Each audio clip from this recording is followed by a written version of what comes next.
What a night of Champions League football. It had it all. This is why we love the beautiful game of football, not the boring football we've been served the last couple of years where players are being robotic on the field and there is no skill, there are no amazing goals. It's all about being in your position and hold your position and not allowing players who are magical, who have the flair to create magic on the field. Instead, it's all about passes, and long throws and whatever is happening in the Premier League. This is not what we want to watch in football, but the Champions League on Tuesday delivered. All 4 matches delivered. Galatasaray against Liverpool was an amazing game. Although no team had control, it was quite an open game, and Galatasaray would feel they should have won by maybe a couple of goals instead of just the 1 goal they won by. And Liverpool will also think they should have at least scored about 2 goals. The game should have ended in a 5-all draw. That was how open the game was. In the first half of the game, the first 10 minutes, Galatasaray was just giving the ball in dangerous areas to Liverpool, and Florian Wirtz should have scored a couple of goals. For a 118 or 120 million player, these are chances you have to take. It was diabolical for him not to score a goal. And Liverpool were all over the place. Kerkez. You bought Kerkez for £40 million. We all know he was supposed to replace Robertson, but he's not doing his job. And Robertson is still a good player, so why not play Robertson instead of playing Kerkez? He was all over the place, and Konate had a nightmare of game. He nearly cost Liverpool a second goal. To me, it wasn't an offside, because there was no way I think Robertson would have gotten the ball. And the Galatasaray forward was adjudged as interfering with play. So if he was really interfering by the law, it's an offside. But when you look at it, it wasn't an offside in my books.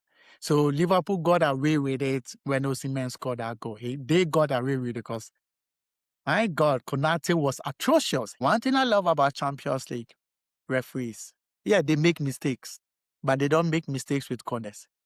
We are not seeing the diabolical corners that are being seen in the Premier League week in and week out, where goalkeepers do not have the space to come for the ball, to punch the ball, and opposition players are on the goalkeeper. Liverpool tried it in the Champions League against Galatasaray, and the referee was like, you don't have to do that. If you do that, I'm going to blow the whistle and foul for the opposition, and that was for Galatasaray. Van Dijk tried it, some players tried it, and it was foul upon foul upon foul, and that is what we love. The beautiful game is not supposed to be pushing and grabbing. That is why the Premier League of 2025-2026 season is so boring. That is why people are on the neck of Arsenal. It's not because they do not deserve to be top of the league. It's because of how they play and how they take corners where they push, they get into the keeper's face, and it's all pushing and shoving and hitting each other. It's so boring watching it. Newcastle also tried it against Barcelona, and a foul was called. Corners have been in the game 2 ages and it's going to stay. But there is a way to play a corner. Cross the ball and let your player head it and score a beautiful goal from the corner, instead of just pushing and shoving and doing like the way Arsenal do. Galatasaray scored a beautiful corner. This is how corners are supposed to be played. And God bless the refs in the Champions League. They did a good job. And my God, Liverpool are atrocious. Honestly, they are atrocious. Salah was nowhere to be seen again. Like I said, he's a moment player. If he doesn't score the goal, he's totally useless in the game. We saw it today again. He was totally useless till he got hooked in the second half. Liverpool, oh my God. You know what? The winner of the PSG and Chelsea game is going to go to the semi-finals, because neither Galatasaray nor Liverpool can beat either Chelsea or PSG in the quarterfinals. Spursy, and the Spurs are marching on. What a disgraceful team. Like I said, if Spurs had scored Atletico Madrid, that would have been a travesty on La Liga.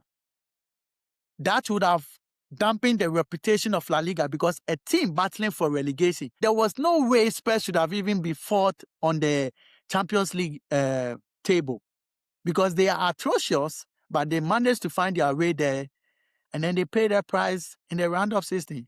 Imagine subbing a keeper off after 15 minutes. 3 goals in 15 minutes. What an atrocious team. That is Kinski. My God. Yeah, it seems like his career is going to be over because at 22-year-old, you've not really built a professional career for you. You're a professional, but you've not really built that career to have the name where you can say you can bounce back. It's going to be a long road for him to bounce back because being subbed in 15 minutes as a goalkeeper, he made 2 big errors in a huge game where we all know that Spurs are really down bad. Nothing is going on for them. They cannot win a game. They cannot even draw a game. I think they've lost 5 games in a row. It's even 6 games in a row. Atletico Madrid, they are a good side, but Spurs made them look like a great side. 4 goals in 22 minutes. They took their chances. They made use of the errors of Kinski. And my God, Kinski is sad, but I'm not really sad for him. He's 22-year-old. He earns thousands of pounds in a week. He's a professional player. He's not like he's 17-year-old. He can be drafted in the military. He'll be like 4 years in the military already. So 22 years in the world of football, it's not young.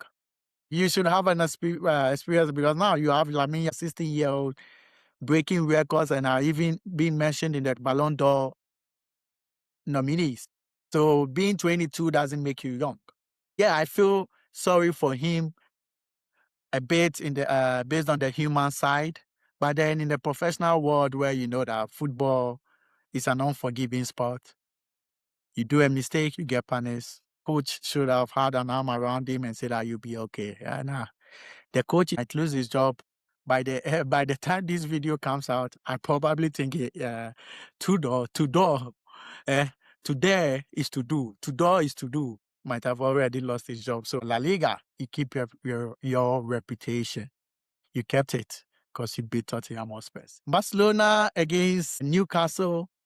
The intensity of Newcastle was so high that Barcelona couldn't cope. Honestly, Newcastle should have come away with a 3-0 win, but then they drew. They had chances. Elanga, my God, this is not a Champions League player.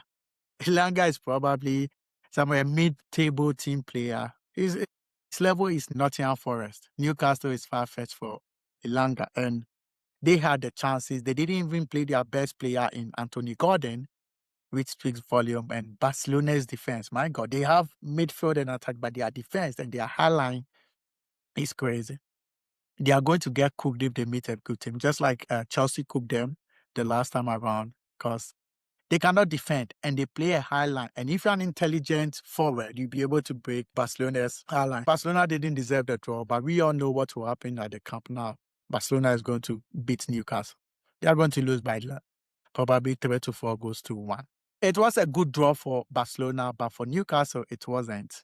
And that was a silly mistake from Thiago. It was a clear penalty, and Lamine Yamal and Fermin Lopez should have gotten a yellow card, and that would have made them miss the second leg against Newcastle United. But the referee decided not to show them a yellow card, which was baffling because it was a clear yellow card. That fouls deserve a yellow card. So there's something to say about it in terms of refereeing and some teams and players having favorable refereeing as against others. So this, because it would have been a different game without Lamine Yamal and Fermin Lopez. But Fermin Lopez is not really that great. So without Lamine Yamal, Newcastle would have had a chance. But with Lamine Yamal, they do not have a chance.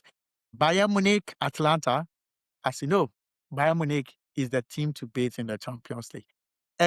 Arsenal fans are coming out saying that, oh, we beat them already in the group stage. Remember, last year, they beat PSG also in the group stages. And what happened to them? What really happened to them when they met in the semifinals? This is what is going to happen again.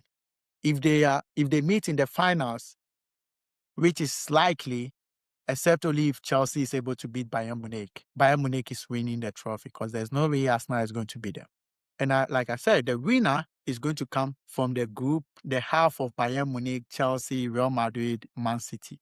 So kudos to the Champions League teams. Kudos to the referees for not making all these Premier League teams play those dodgy corners, fouling referees. And it was a beautiful day of Champions League football with goals. Michael Olise doing his things, scoring 2 and making an assist, and play wonderful goals, and players having the freedom to express themselves. This is what we love about football, and we hope it's going to continue today, where Chelsea face PSG, and then Man City faces Real Madrid. That are 2 crackers that the world is looking up to, and we know it's going to deliver. Kudos to Champions League for delivering entertaining football. Until then, cheers. It's Bulldozer TV.